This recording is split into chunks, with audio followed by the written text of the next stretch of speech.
It seems like it would be a tough job to do, because there's always somebody that wants to do something a little different and has their own idea on what history and historical preservation should be. I mean, there's kind of it's arbitrary, isn't it, to some?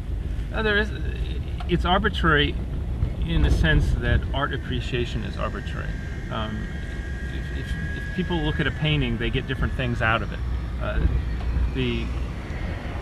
The values that different commissioners bring to the board are different, and it's the collection of them through a majority vote in a democratic institution that determines what gets allowed and what gets not allowed. Yeah. I mean, there's the downside of that is you can end up having interesting features stripped off of buildings because essentially you're having a committee dumb down the design.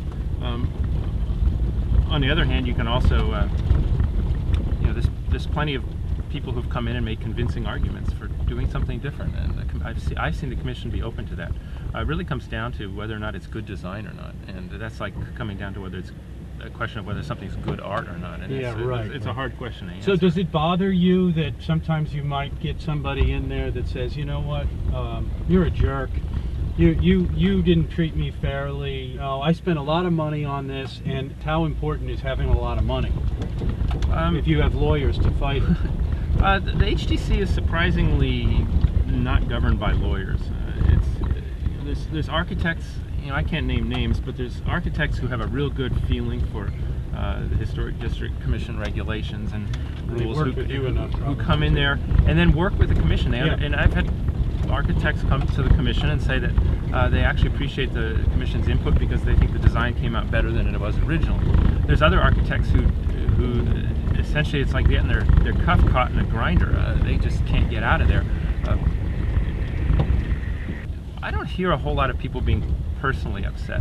You hear people griping about the commission in general. I think that people don't have an opportunity to understand why the commission is making its decisions. There's sometimes 70 or 80 items on an agenda. We have to move very quickly.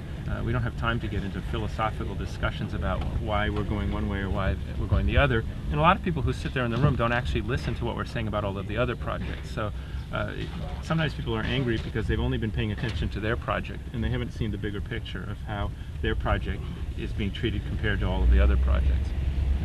There's large themes that go on in the Historic District Commission meetings, and those themes, if you listen, you will hear, and if you apply them to your projects, you have a lot easier time with it.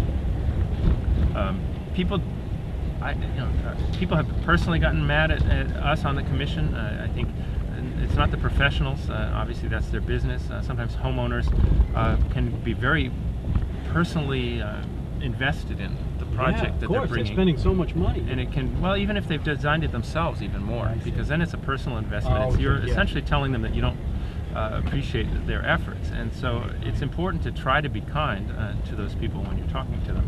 And sometimes we're successful and sometimes we're not.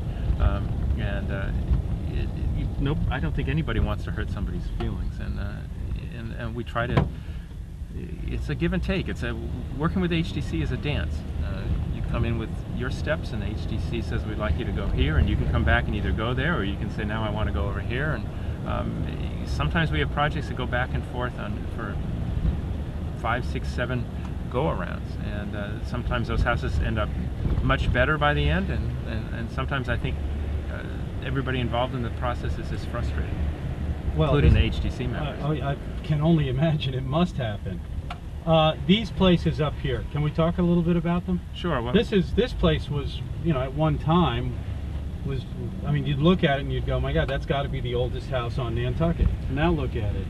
Well, 105 Main Street's an interesting issue. It's got a lot of press. It's got a lot of people complaining about it, and some of the complaints are misinformed. And I think the homeowner has taken it personally. What are the complaints? What have been some of the complaints? Well, if you back up a second, the house looked really old, and that's partly because of its shape and the kind of the style of house it is. But it's also because it was unpainted, natural cedar corner boards, shingles that were very, very weathered. So the house had just worn into its exterior finish, and it looked wonderfully old.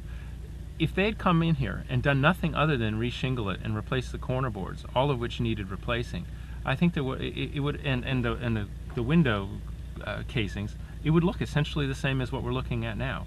There's no real difference to the exterior facade except that everything is new. So a lot of the people that have expressed concern are looking at something that they could have done without any permit from the HTC at all, which is to do ongoing maintenance of the exterior materials. Oh, you can do that. Yeah, you can replace corner boards when they need to be replaced. You can replace shingles, obviously, when they need to be replaced. But those windows are not the original. Those windows aren't the original. They don't look like the windows that were there the last time. They don't, but what's interesting is the ones last time weren't original either. This house, we spent more time reviewing the history of this house, and we have photographs in a record that show 2/2 Victorian-style windows in this house. The door had a Greek Revival trim at one point. It was a 6-panel door. It had all of the gobbledygook that was added onto houses in the 1800s, onto houses that had previously been simple. What happened was that Mr. Kilvert, I believe, is the one who did this, essentially restored it back to his sense of what it should originally look like. And so he restored a very simple plank door to the house, yep. Which is not there currently. What you're seeing are the storm windows, 1/1 storm windows. Oh, that's what I'm seeing. And the windows themselves are not installed. Oh, okay. Gotcha, okay, that's gotcha. what you're looking at. Yeah. So the Right. wonderful plank casing windows, that's the framework around the window that seems to be hanging on the outside of the building, which Right. in fact it is. They're fastened to the building frame from the outside. Right. They're not set into the openings the way a modern window would be. And what they've done is they've actually built at some cost wooden storm windows, which will go up in the wintertime and come off and then be replaced with full screens in the summertime. So, the windows themselves were built by Boston Sash with special window glass that's made to look like it's older. I'm not. Yeah, right. I'm not a fan of that, but a lot of people who have seen it in the building think it's really nice. Right. And essentially, on the exterior, the building has been restored in large part to what it was before, when it was brand new. Some of the things people didn't understand was that building was sitting on concrete masonry units. The Kilvert house 5 years ago, before Mr. DeSeta started his project, it had what appeared to be a rubble foundation underneath it, but in fact it was a rubble veneer against concrete masonry units. It was very modern, and so they've come back to the HTC many times. They've worked every single detail through with HTC. They've worked very hard. I think they've worked diligently, and at this point, everything on this building is in compliance with Historic District Commission guidelines. Well, it won't get finished unless it does, right? Right. You can't finish it. The concern people have is what's going on with the interior, because essentially the interior has been gutted out. Oh, yeah. And the old buildings, those of us who appreciate old buildings, we appreciate walking on floors that sort of go up and down. The sagging rooms, the door frames that are out of kilter, the signs of all of the people who lived there before you. You don't see them that much anymore. It gets though. cleaned out. People take it out. They're getting rid of them now. And they're called. The pejorative term is to call them gut rehabs, but what they really are is a misunderstood concept of renovation. And it's disappointing, because to somebody who appreciates the history of the building, it's the interior history that's important. Yeah, right. And to see all of that replaced, it sort of guts the history. From an So there's nothing you can do inside. They could put a swimming pool in there, and that would be. From the HTC perspective, we wouldn't have anything to say. Wow. There's probably houses with lap pools in the basement. Yeah. Yes, Now this one is brand new.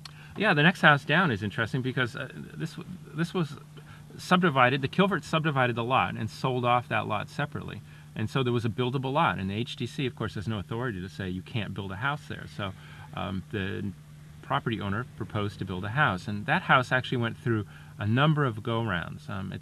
The residential designer does a good job with the commission, but the client wanted certain things, and the designer put those things in, and the commission worked at simplifying that house. Originally, it would have been one of the more formal Main Street houses as proposed. I And what see. we've done as a commission is work it down so that it somehow straddles the more formal houses beyond it, further down Main Street. I see. And then on this side, the old Kilvert house. And you So can, you didn't want it to formalize the other ones? I don't think a new house on Main Street should be the most formal house on I Main see. Street. I think that should be preserved for the historic structures. I see. And this house, you know, That must have been hard for the homeowner, though. I mean, you know, they had this idea. I mean, they're saying, okay, I'm going to build a castle, and you tell them, no, you're going to build a cottage.